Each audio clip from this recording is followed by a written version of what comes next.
Happy Devils Wednesday. This is a State of Fan Address presented by pucksandpitchforks.com. I'm your host, Sam Wu, here with the editor-in-chief extraordinaire, Nick Villano, as we're streaming live on Facebook Live, YouTube Live, X Live, and Twitch on the Let's Go Devils Network. Title of this podcast, episode 285, is On the Mark-Strom. Very creative, Nick Villano, on the headliner, because wasn't last night, it was last Monday. It was Jacob Markstrom on fire. Just absolutely dominant. And, lots to talk about. But before we begin, on a serious note, I've been getting a lot of PMs. I've been getting a lot of DMs. I've been getting a lot of text messages about our boy Scotty of SiriusXM Liquid Metal.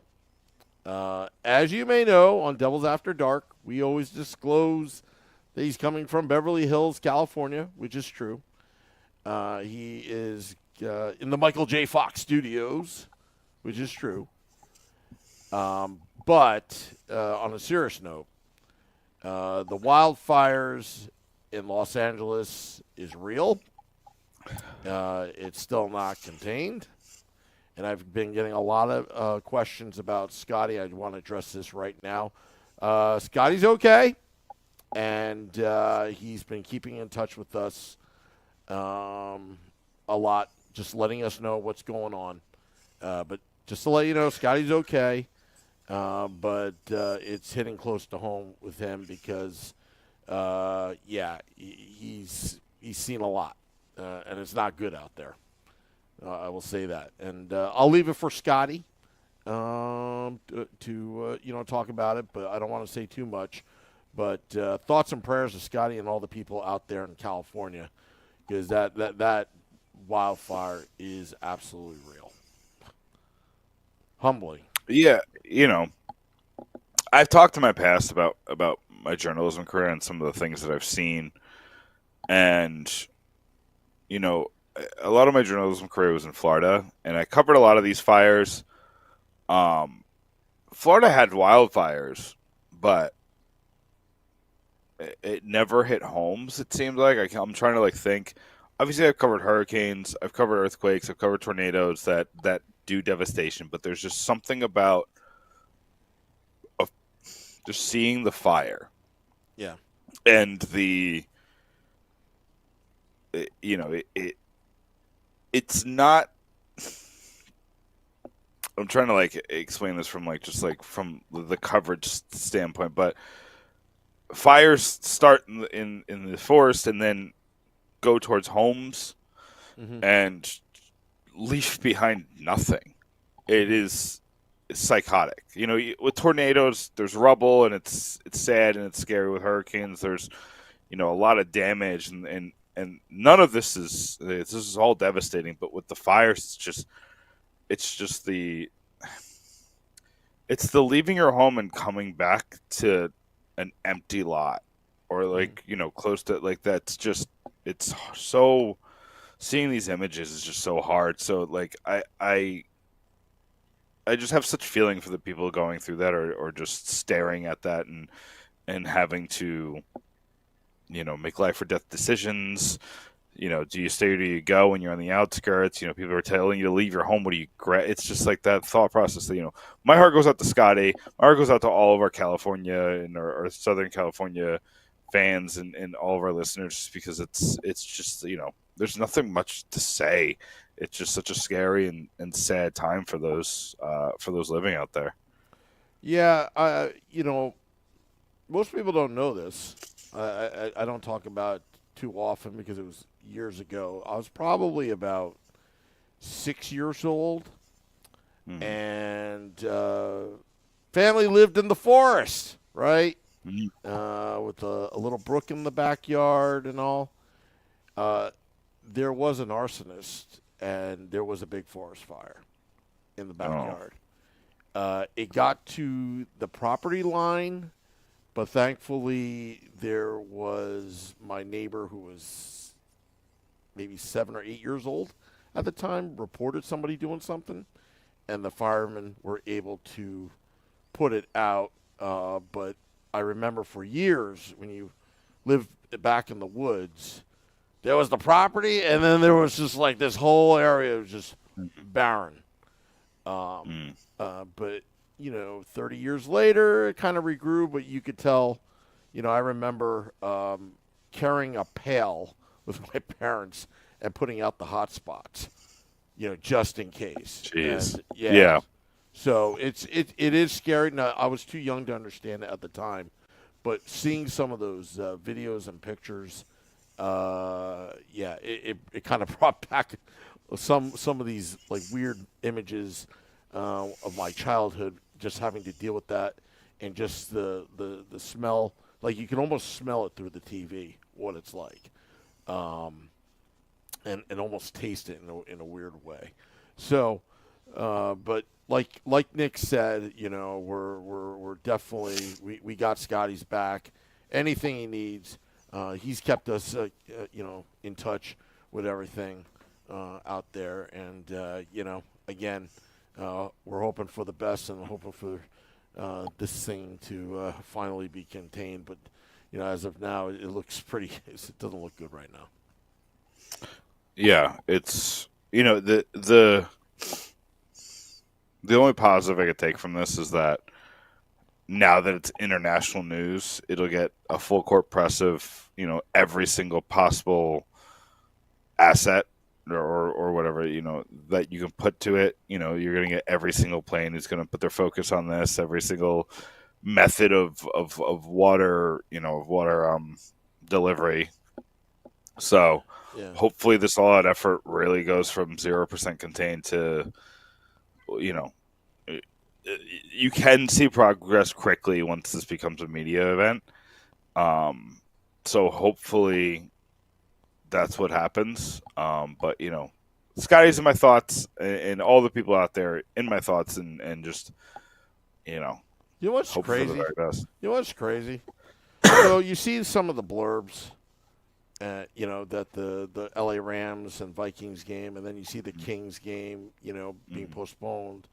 How ironic it was, like the Kings Flames, out of all teams, not to make light or joke of it, but trying to transition. It's just an ironic thing. Yeah, it's just the irony of it.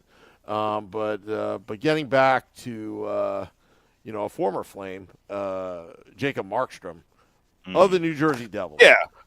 Listen, let's talk some hockey. It's we're here for the escape, and but I had to address that because I got a lot of. Of course, I'm glad to hear Scotty's situation, and I'm glad to hear that he's in good shape.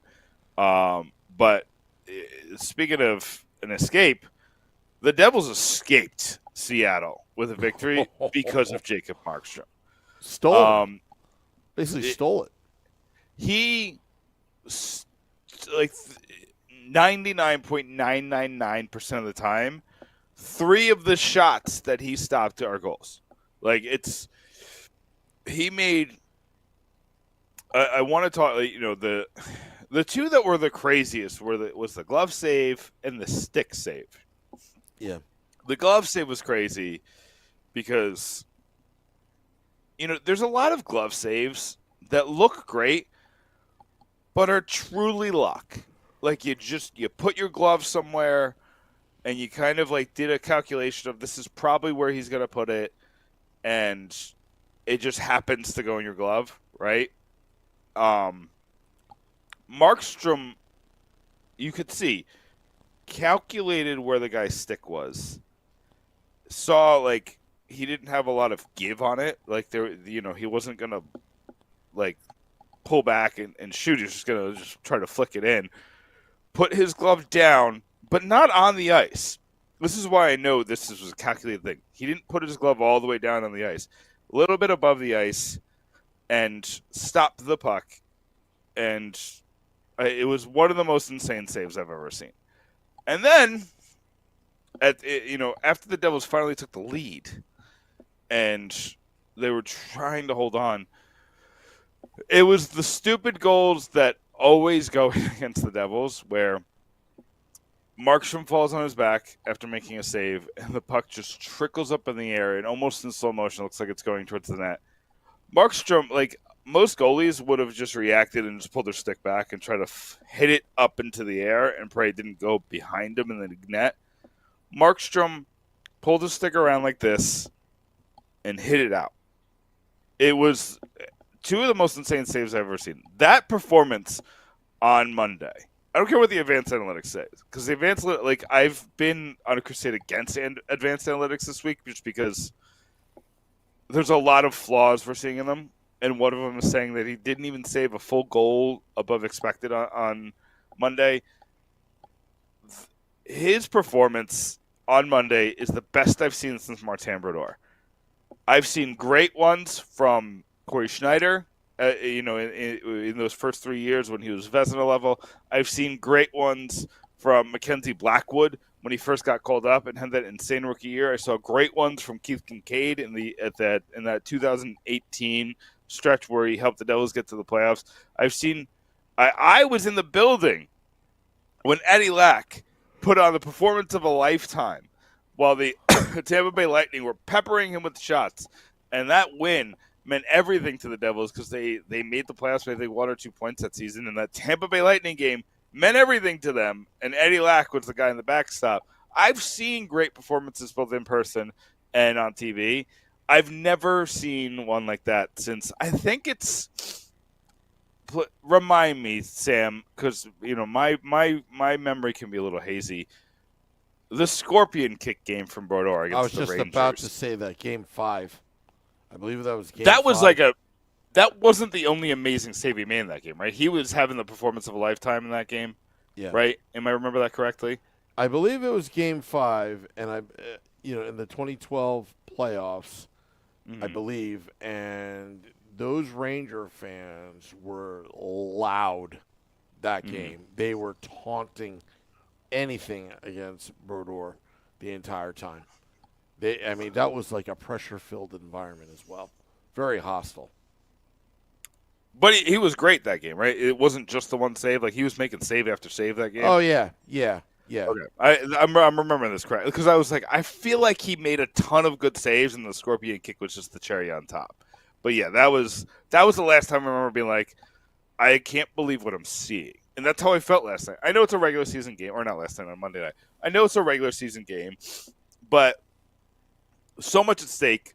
You needed to end that 4-game losing streak. Like, you had to end it. It needed to end. You needed to feel good about yourself.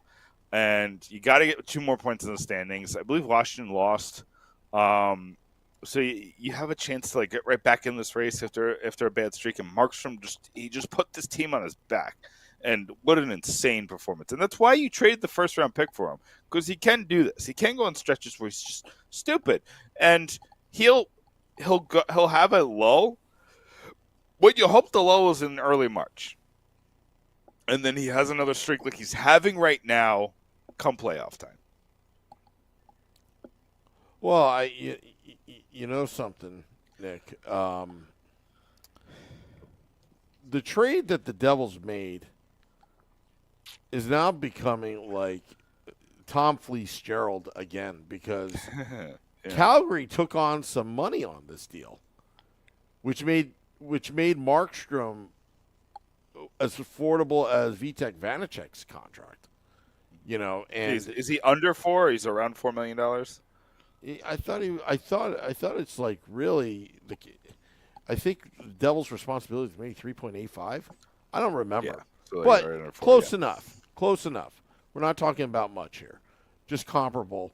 What the Devils are responsible on their books.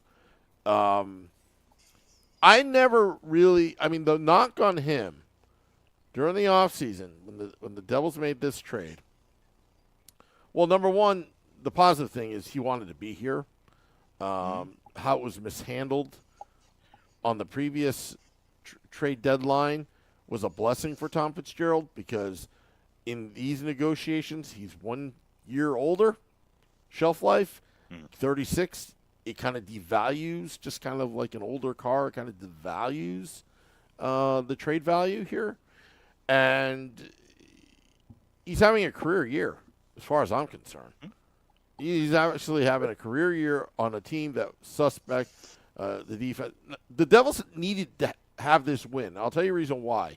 In years past, under Lindy, under John Hines, they would have decent years in some respects, but it was wiped out by they couldn't stop the bleeding of like a big, long losing streak. That's what Mark-Strom did. I don't think the Devils played that well as a team. It was Mark-Strom that willed them to a 2 solid point regulation win on the road when they're on a 4-game losing streak. That is what I call plugging the hole and closing the gates before the floodgates open. And he basically locked it up, and now they're focused on the New York Rangers. It changes the whole dynamics. That could be the turning point of the season. That's a pivotal part of the season, potentially.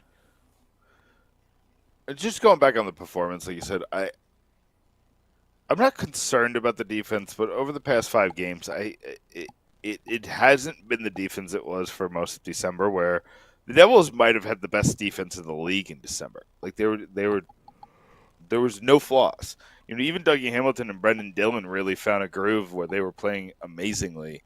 But Luke Hughes and Brett Pesce were fantastic. And Jonathan Kovacevic and Jonas Siegenthaler are the best defensive defenseman duo in the league. They're still right there. They're a little, I think they're third or something like that, third best as far based on some of the numbers. But Kovacevic has been amazing. But I've seen some flaws over the past 5 games where there's been more mistakes. Pesce hasn't been.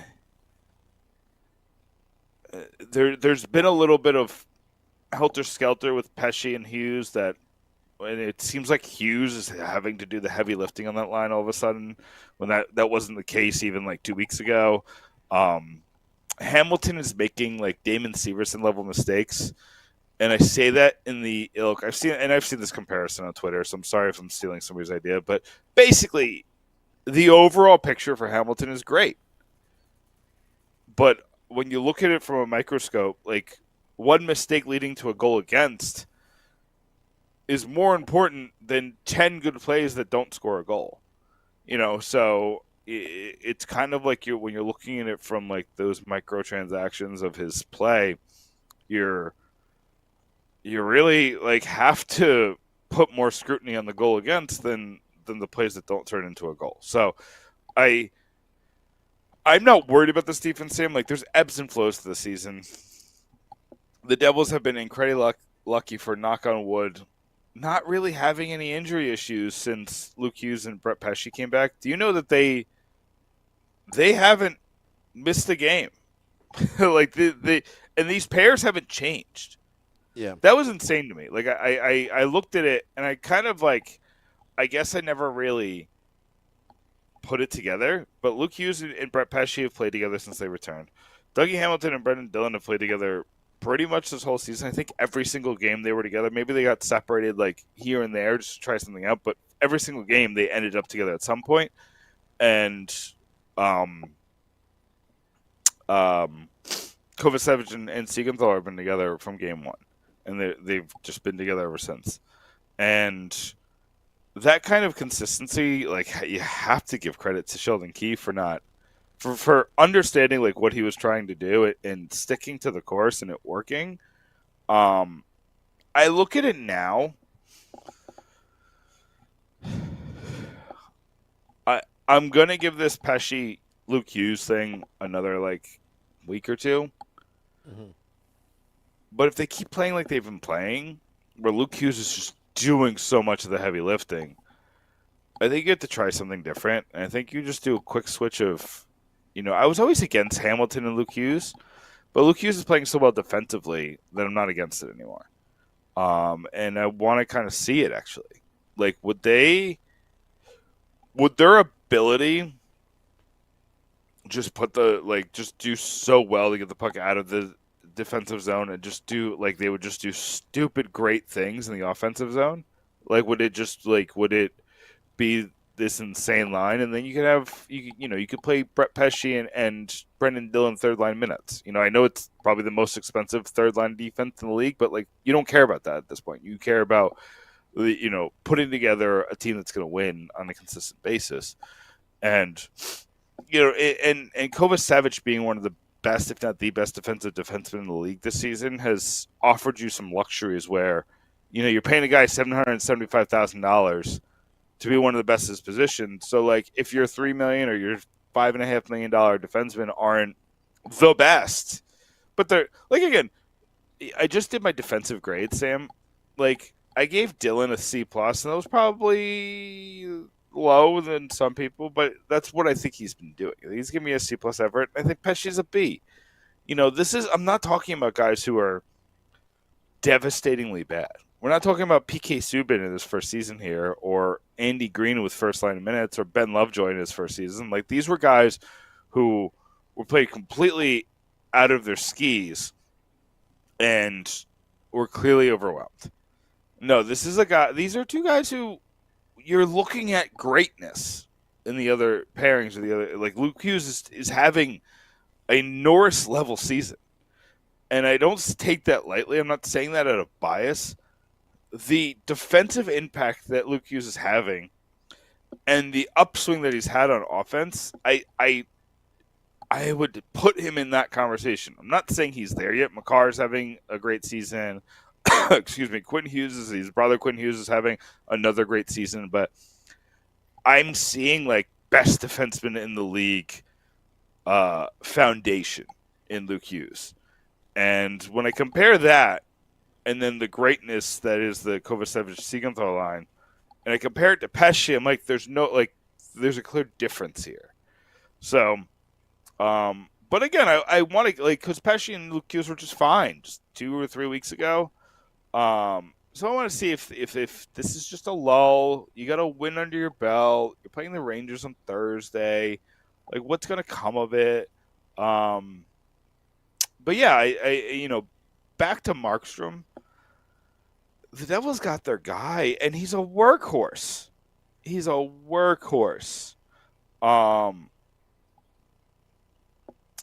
he's the best in Spardor. Well, I think so. I've said that as well. I mean, Corey Schneider had some great games, but he wasn't like taking over an entire game. I disagree. Those teams are terrible. Those teams are bunk. Well, why didn't he win? If you're stopping 92% of the shots against you. Stop with the stats. This is where we're going to disagree on it. Corey Schneider didn't have that it factor. He didn't have that it factor. The only thing he didn't have was a good team in front of him. That was the only it he didn't have. The team could score. Jaromir Jagr was the best player on the team that played with Corey Schneider. He was like 42. Lou Lamoriello did a really piss poor job of drafting. Never replaced Zach Parise. Never replaced Ilya Kovalchuk. He brought in Corey Schneider to replace Martin Brodeur, which was smart. It was a smart move, but it also cost them the 9th overall pick, which is Bo Horvat, which would have been a really important player for that team. I don't know if he would have played at that point. I don't remember. I've said it on record many times. They should have never made that trade. It's nothing against Corey. I mean, it's easy to say right now, but no, I said it back then. I said it way back then. And I've been trolled for it back then before we even started this podcast. I mean, but again, it wasn't the right team and the right time when Corey came. And I mean, that's fair. Even if they did get Corey, you could have got him in free agency. You would just have to pay more. And eventually they did. I mean, pay but more. he re-signed with the Devils before he got to free agency, so it showed he wasn't going to go to free agency. He just wanted a home. Well, let me ask you this: Do you think if the Devils traded? Wait. Hold on. Do you think that it would have been different if the Devils traded for Luongo? I've been on record in saying this. I think they should have ran Brodor's career out, suffer the consequences. I think Corey Schneider took the Devils, not saying that they would have had it, but they took Devils out of the mix for McDavid or Eichel in 2015 by having Corey Schneider versus declining Brodor. You let Brodor go out as a Devil, which he should have never went to St. Louis. And the other thing too was not only McDavid and Eichel, but they could have been just as bad in 2016 to get Austin Matthews. But instead they were mediocre, held up by Corey Schneider, which I will say he was a good goaltender, but he didn't have that elite what Mark-Strom showed, the other night. I just did not see that in Schneider. I think he was above average goalie, but he wasn't elite. I mean, that's obvious. Yeah. Now, I will say Markstrom is playing like an elite goalie. Overall in his career, has he been elite? I don't know. Maybe he's had elite seasons. Yeah. He's had seasons where he's the top 5 goalie, but he's not Hellebuck. He's not. He just never was like what Carey Price was, or, I'm trying to think of like a more. Like, I'm trying to think of somebody like on the cusp, but has been there consistently. Like, you say Saros, he's never been like in that realm. He's kind of like a Pekka Rinne. Pekka Rinne had elite times and not so elite times. Markstrom,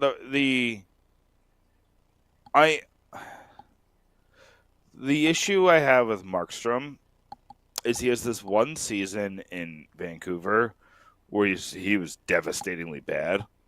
And we're talking about like 3 seasons ago. And what caused that, I don't know. So, like, I don't think it's going to come this year. But what's to stop it from coming next year? And next year kind of set up to be Markstrom and Dawes. And I'm not saying I'm off the Dawes train, but I haven't seen that it factor this year. And I'm Dawes' biggest fan. You know are. That. Like, I've been on the Dawes thing. But I'm just seeing I see a guy who's kind of like almost looks like I'm trying to think. Well, I think Dawes is going to be irrelevant at this point because I think the second round pick that fits Igorov. Yeah, he's making headlines right now on social media. He's been great in the USHL, but that's just not a league that's like. I think he's a Marty Brodeur pick. That's what I say. I understand, but he's not going to be ready next year. Well, neither I'm is talking Dawes. about next year. Dawes isn't. Well, Dawes is signed. He'll be signed to an NHL contract next year. They go into this planning to have Dawes be this backup unless something changes, which it can. And goalies you can get, right? We've seen that. You can get a backup goalie. Kakinen has been available. I've been saying the Devils should carry 3 goalies, but nobody listens to poor old Nick Villano, Sam. Well, except for Chico. Chico does. Yeah. And just kind of sunsetting the Markstrom thing. I think the Devils are in great shape. I think right now, even with the bottom 6, I know people are like desperate to make a bottom 6 move. Paul Cotter is getting hot again. I want to see this team without Eric Hall in the lineup just because I can't defend Eric Hall. I think he's better than his numbers, but his numbers are devastating. so he's been bad. You know what I like? So like instead of being devastating, you've actually been bad, but your numbers are devastating. So it's like I want to see like what happens when this team has Eric Halla, or I'm sorry, Curtis Lazar and Justin Dowling playing center, because Dowling started to get decent at the end there. Like, listen, I don't. It's not great. He's not the long-term answer, but he was definitely serviceable. I think he scored 2 goals in those last like 5 games or something like that. So I find this all ironic because I'm still on the Logan Cooley train. Back in the draft, right? Yeah, it was. Nemeth is nothing right now. Cooley could be in that third line center.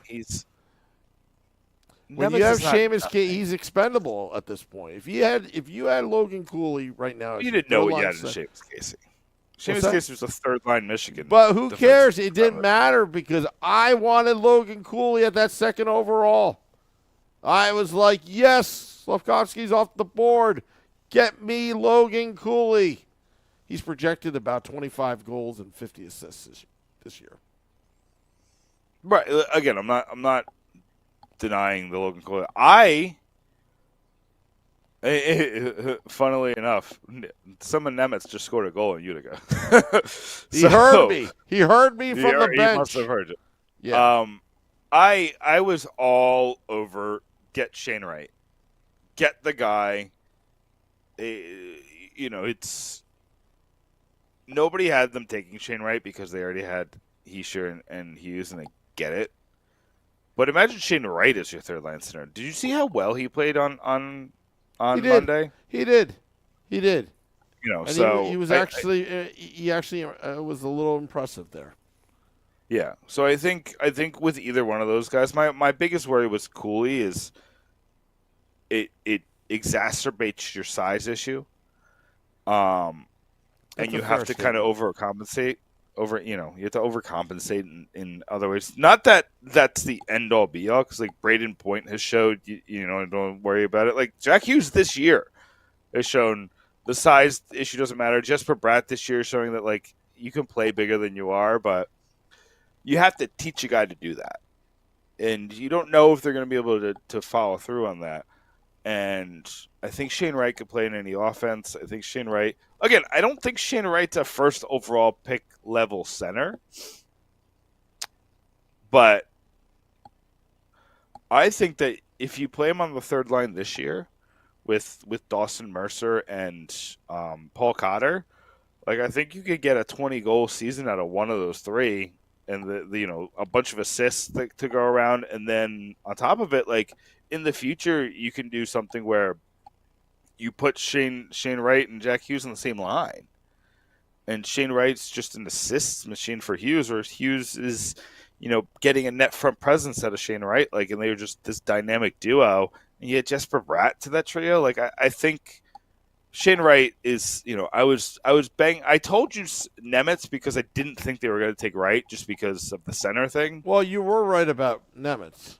And you right. were right about the kind of like projection of Nemeth.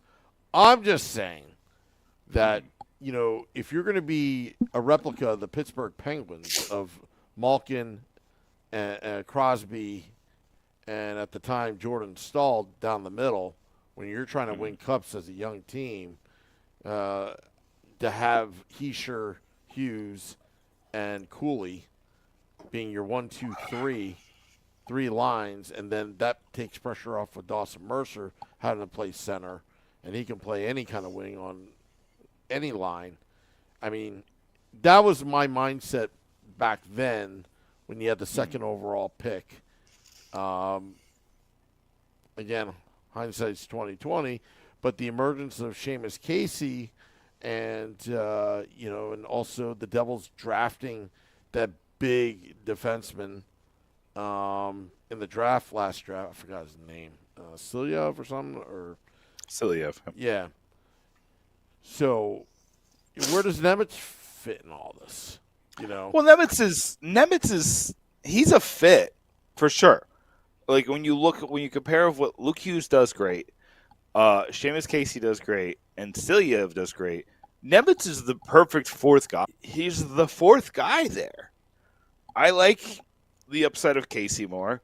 Luke Hughes is obvious. Luke Hughes, I think, is a Norris caliber guy moving forward. And Silyev, it's hard to tell because he's on a terrible team in the KHL, like truly awful team. But people who are 6'7" don't move like that. Like he's a unicorn. Kind of like Chara. Chara can move. He's a lot like Chara. He's like the best comparison I can make. This isn't the best because this is a little bit too high upside, but when you look at Victor Wembanyama in the NBA, where it's like guys this big can't shoot like that, or can't block like that, or can't jump like that, or can't move like that. Like they're usually just big, and big is their thing. Silyev is not big is his thing. Skating is his thing. And he's 6'7". So when skating is your thing, when you're 6'7", there's nobody in the world who can do what he does. I might have Silyev second. And I didn't when I did my prospects countdown preseason, but I think Silyev might be. Maybe I got to do a mid-season update. Silyev might be my top prospect for the Devils right now. I just think he's a unicorn. And Yegorov, you brought up the second round pick from last year. It all depends. Like, do you consider Nemitz still a prospect? Because he wasn't on the list because I thought he was an NHL player. But I guess he's back on the list, right? You put him back. To me, he's in the farm system. He was only up in the NHL for emergency purposes. Fair enough. I think right now I'm pretty sure I had Gritsik 1 over Casey, and I don't think that's going to happen again. I think I'm going Silyev, Casey, Gritsik, Nemitz. I'm worried about what I've seen from him. He's been much better over the last 2 weeks, but like 2 weeks against what he's done for the rest of the season in Utica. I haven't written Nemitz off. I'm just saying. For sure. We have really good prospects. Yeah. Like there's those three guys, Silyev, Casey, and Gritsik, are superstar prospects. I love Gritsik. A lot of people think he's got middle six upside. I don't. I think he can play on the top line. I think that Sky is playing him weird Sky does weird things with guys who have said they're going to North America. So I think they're putting him down the lineup on purpose. See, the thing is, it's strategy. It's strategy for Tom Fitzgerald because in picking Nemitz, in that draft, you have a right-handed D guy, and again, but to me, there's only 6 spots, possibly 7 if a coach drafts wants to dress 7, but you got 6 spots. Most of them are taken. Now they are tradable assets. They come at a premium if right-handed D guys, especially during trade deadline, the value is tremendous. But what I saw in drafting Logan Cooley was, or you could say Shane Wright, is you would have 3 center guys down the middle for at least 5-6 years. Mm-hmm. At least, at the bare minimum.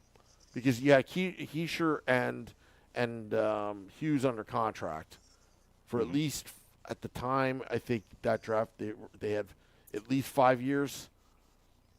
4 or 5 years. I think Heischer's got 3 more years left. Yeah, so at they the time. They were drafted in 2022.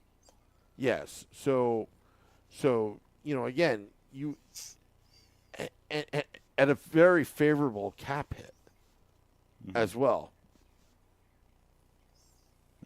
For 3-4 years of that.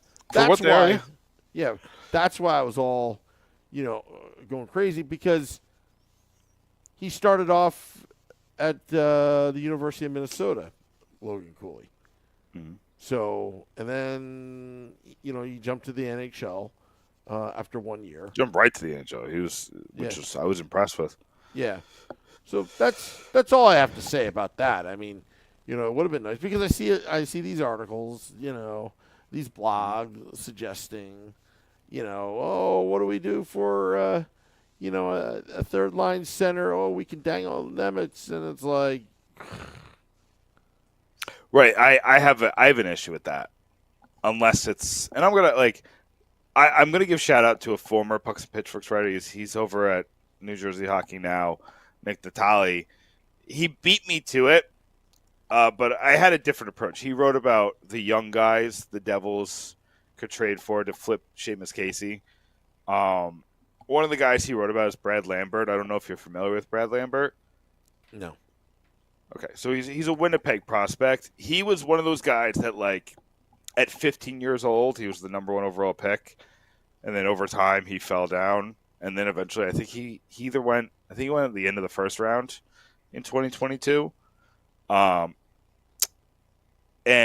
he was the one guy that intrigued me. He had a couple other guys, so you could go read the article. It's on his Twitter page or on New Jersey Hockey Now. But I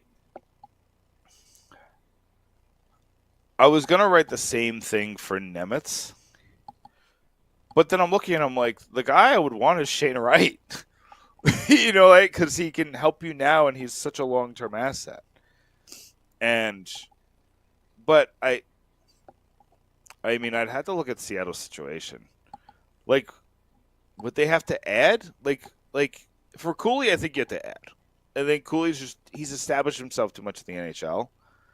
But that's the guys I want. I don't want to take a chance on a guy if I'm going to trade Casey or Nemitz.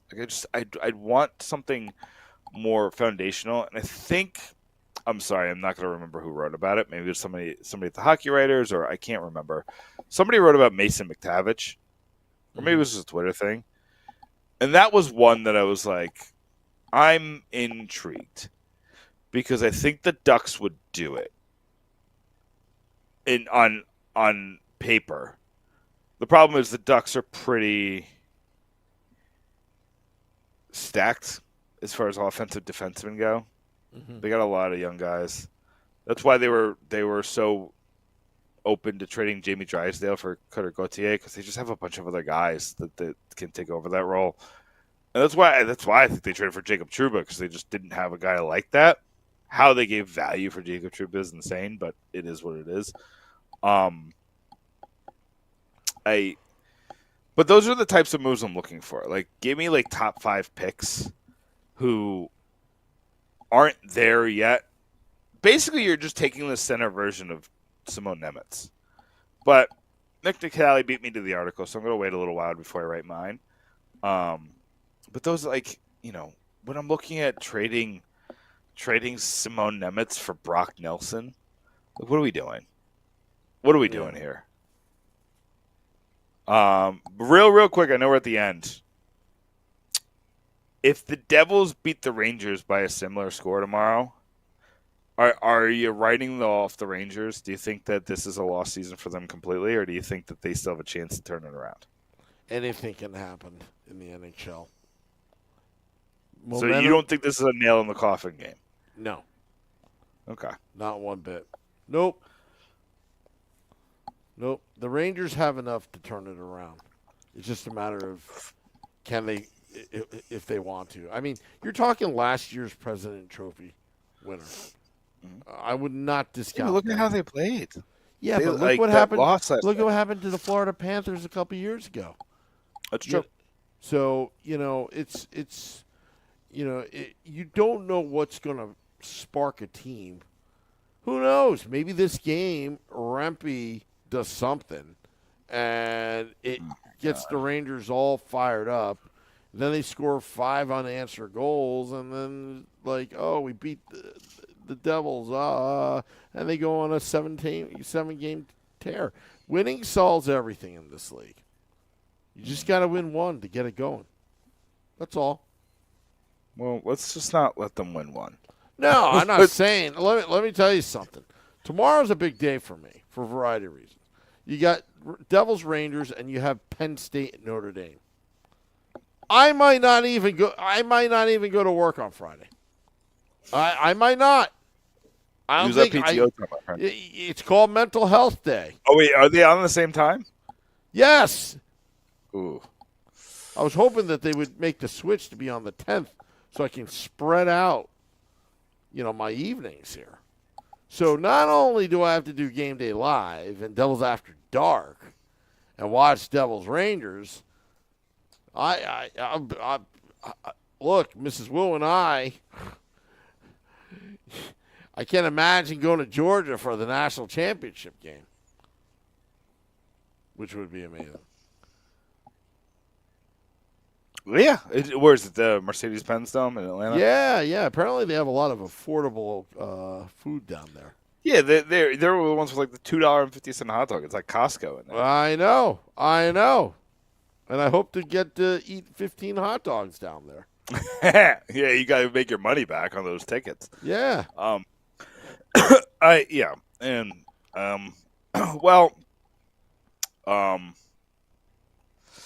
I root for your happiness.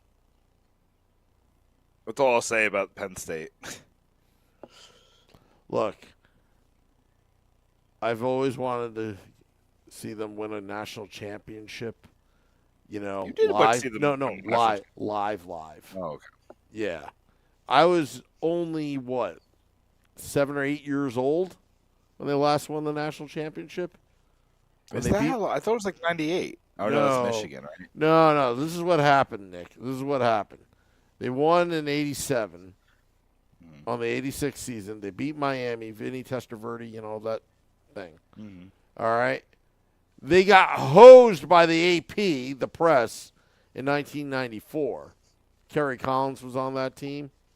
That's that's typically on 94. Yeah, because the Penn State, no fault of their own, they had obligations to play in the Rose Bowl, so they played a crappy team. I believe they played Oregon, and and I believe Nebraska won that year. Because they were Nebraska. It was, I forgot. That was such a weird year. Yeah.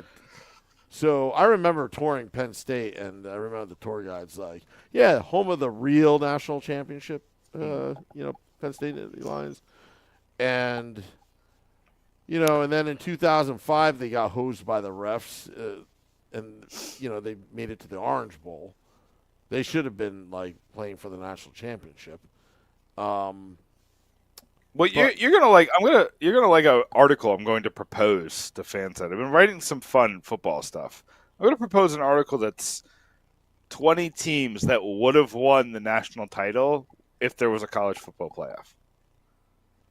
Oh, that's a good I'm going to read that one. You can put Penn State across the board on all that. I'm not going to. I could put like 3 West Virginia teams on there, but I'm not. I'm gonna only let myself. Hey, you got Rich Rodriguez again. What a weird world we live in. I'm so happy he's back in West Virginia. Those are some good times when he coached there. I hope he's still a good coach. They just need. Neil Brown was a good guy, a bad coach, and Dana Holgerson was a bad guy, good coach. But the bad guy eventually made him a bad coach. Bob Huggins, bad guy, good coach. But it sounds like their basketball team with DeVries, dude's a solid human, it seems like. He's a good coach. I know they lost to Arizona last night, but beating Kansas in Kansas, that's a hard thing to do. So, anyway, I'm ready for plugs, apparently, because I'm talking about West Virginia basketball. Yeah. All right. Well, you go first. All right. So already today I've written about Arseniy Gritzik and how there was a rule today that was made known to the public that says that Arseniy Gritzik is not coming to the NHL this year, unfortunately. But there's a good thing with it. It helps him with the contract situation. So Gritzik will be here next year, but I have the details on pucksandpitchforks.com right now. I have a bunch of stuff that's coming. I have a fun one. That 5 guys who ended up being the best player in their draft. The Devils have 5 players that they drafted that ended up being the best player in that draft. You could probably think you can guess, but there's one guy you'll never guess, and it's a real interesting one. Then I'm writing about the Rangers. I'm doing a preview of that game and kind of seeing if the Rangers, in my opinion, put a nail in the Devils season last year when they beat them in March, and you kind of you couldn't see the forest for the trees after that. I want to see if the Devils could do that. It's early. It's much earlier than March in this one, but the Rangers are kind of further out than the Devils were at the time. So I'm kind of playing devil's advocate with that one. And I'm going to be writing about I'm going to do a couple of prospect articles. Just guys you should be watching for the rest of the season. Yegorov is going to be on that list, but there's going to be 4 other ones you guys should be watching. And John Bailey is going to write about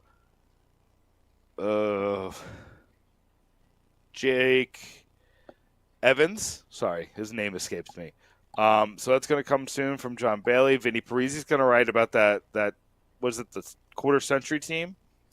Vinny Parisi's putting in an article soon about the quarter century team. Yeah, we got an article. Jersey Joe just wrote an article. It was really good. Yeah, we got stories and stories and stories. And I'm sure there's going to be plenty of fallout from that Rangers game. Go to pucksandpitchforks.com. Go to pucksandpitchforks.com. There's a bunch of stuff. I wrote an article about the Jacob Markstrom performance and all the stays. You want to go watch them again? Go on pucksandpitchforks.com. Oh, wow. That's a great website, pucksandpitchforks.com. Anyway. Go to joinourcrew.com. Nick, we got to talk. I'm going to leak this out, but we're planning the million party. Whoa! Yeah. It could happen. Trying to get everybody's schedules aligned. Scotty and Vinny. So we'll figure this one out. Okay. All right. Well, let's get out of here. We're going to drop the podcast. Oh, and I'm going to be at the game on January 19th. So we'll be at American Whiskey. Everybody come out. Uh-oh. I might not be there. What? It's a Sunday. If you know who wins tomorrow, I might be in Atlanta. Now I'm really rooting against Penn State. No. You know what? To tell you the truth, the officiating has been so bad. It's anybody's game. My college football officiating is so awful. It is so bad. It's worse than Devils officiating. It's so bad. It is so bad that it's. I don't even know what to say. It's so bad. I just hope the game's not decided by a referee. Right. I really hope not. I will root for that for you. I will very much root for that. I don't ever want the game decided by a ref. Yeah, because either Notre Dame or Penn State would get screwed. Like if Penn State won over a stupid call, it doesn't feel right to me. Like and then Notre Dame fans would be relentless. They'd be the worst. Yeah. I mean, I still troll them on Twitter, but still, Anyway. Alrighty. We're going to get out of here. Thank you to all those tuning in. I see all your comments. Yeah, can you imagine? It's what Max says, Ohio State and Penn State in the national championship game. Oh, my goodness. I would vomit. Yeah, I know. All right. See you later, everybody. Till next time, let's go down.